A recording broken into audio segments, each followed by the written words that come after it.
শালোম, প্রিয় ভাই ও বোনেরা, প্রভুর মহিমান্বিত ও প্রেমময় নামে আপনাদের জানাই আন্তরিক সম্ভাষণ। আজ আমরা যাত্রা পুস্তক ২৭ অধ্যায়ের ১ থেকে ২১ পদ পর্যন্ত ধ্যানের জন্য বেছে নিয়েছি। এই অধ্যায়ে ঈশ্বর মুশিকে সমাগম তাম্বুর বহিরাঙ্গন বা প্রাঙ্গণের ৩টি গুরুত্বপূর্ণ বিষয় প্রস্তুত করার স্পষ্ট নির্দেশনা দিয়েছেন।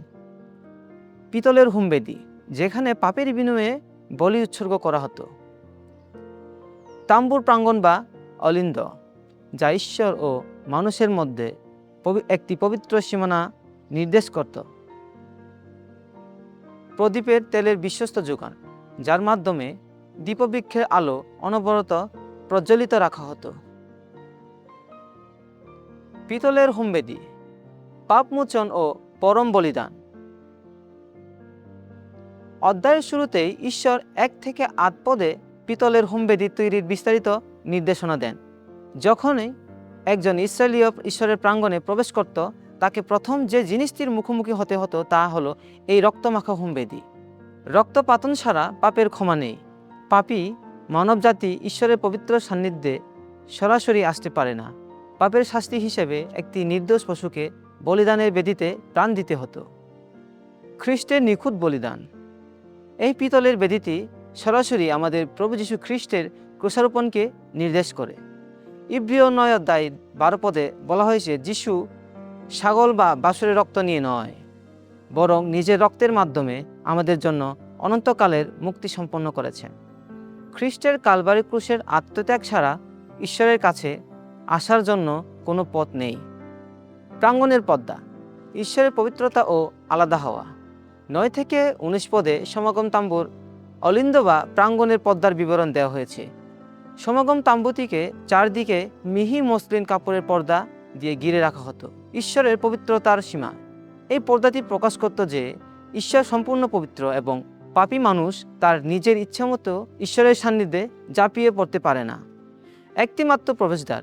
এই বিস্তৃত প্রাঙ্গণের প্রবেশের জন্য কেবল একটি মাত্র দ্বার বা গেট ছিল। এটি আমাদের স্মরণ করিয়ে দেয় প্রভুর সেই বাণী, আমি পথ, সত্য ও জীবন, আমাকে ছাড়া কেউ পিতার কাছে আসতে পারে না। যিশু হলেন ঈশ্বরের প্রাঙ্গণে প্রবেশের একমাত্র পথ। প্রদীপের তেল, নিরবিচ্ছিন্ন সেবা ও খ্রিস্টের আলো।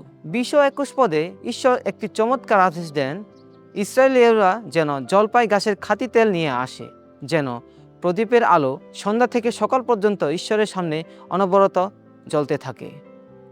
বিশ্বস্ত দায়িত্ব পালন। হারুন ও তার পুত্রদের দায়িত্ব দেওয়া হয়েছিল এই আলো জ্বালিয়ে রাখার। পবিত্র আত্মার পরিচালনা। এই খাঁটি তেল ও নিরবিচ্ছিন্ন আলো আমাদের আত্মিক জীবনে পবিত্র আত্মার উপস্থিতি ও দায়িত্বশীলতার প্রতীক। ঈশ্বরের সন্তান হিসেবে আমাদের জীবনের আলো যেন কোনোদিন নিভে না যায়, বরং অন্ধকার জগতে খ্রিস্টের আলো দিনরাত জ্বলতে থাকে।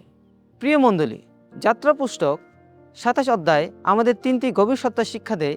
ক্রুশের প্রতি কৃতজ্ঞতা। যীশু খ্রিস্ট আমাদের জন্য ক্রুশের বেদিতে শেষ বলিদান হয়েছেন, তাই আজ আমরা পরম পিতাকে আব্বা বলতে পারি। পবিত্রতার গুরুত্ব। ঈশ্বরের কাছে আসার জন্য আমাদের জীবনে পাপ স্বীকার ও পবিত্রতার প্রয়োজন। প্রদীপ জ্বালিয়ে রাখা। আমাদের বিশ্বাস ও সাক্ষ্যের প্রদীপ যেন সবসময় জ্যান্ত থাকে। আসুন আমরা প্রার্থনা করি। হে আমাদের স্বর্গের পিতা, কালবারির ক্রুশে তোমার প্রিয় পুত্র যীশু খ্রিস্টকে আমাদের বলিস্বরূপ দান করার জন্য তোমাকে অশেষ ধন্যবাদ জানাই। আমাদের জীবনকে তোমার রক্তে দূত করে পবিত্র করো।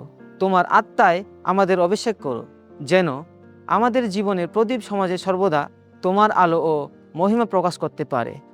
যীশু খ্রিস্টের নামে চাই, আমেন।